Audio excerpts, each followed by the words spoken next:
तर दुसरीकडे पहिलीपासून हिंदी भाषा लागू करण्याचा निर्णय राज्य सरकारनं मागे घेतल्यानंतर उद्धव ठाकरेंनी त्यावर प्रतिक्रिया दिली.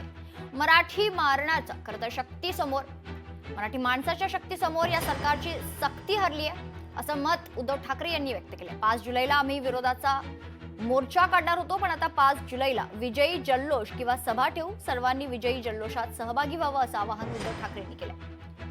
तर भाजपा म्हणजे अफवांची फॅक्टरी आहे. मराठी आणि अमराठींमध्ये भांडण लावण्याचा भाजपाचा प्रयत्न आहे असं देखील उद्धव ठाकरे म्हणतात.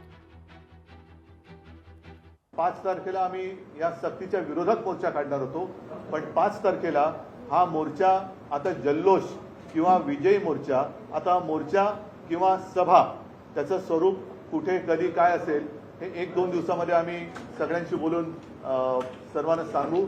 सगळ्यांनी याच्यामध्ये सहभागी व्हावं ही मी त्या सगळ्यांना ज्यांनी आज याच्यात सहभाग घेतला होता त्या सगळ्यांना मी विनंती करतोय. आज पूर्ण महाराष्ट्रामध्ये हिंदी भाषा सक्तीच्या विरुद्ध आंदोलन झालं आणि मला अभिमान आहे की मराठी माणसाच्या शक्तीसमोर सरकारची सक्ती हारलेली आहे.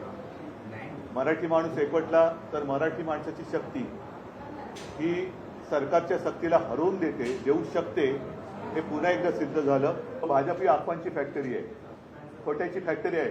अफवांची फॅक्टरी हा एक चित्रपट काढायला हरकत नाही, त्याच्यासमोर पोस्टरवरती देवेंद्र फडणवीसांचं चित्र लावा. अफवांची फॅक्टरी.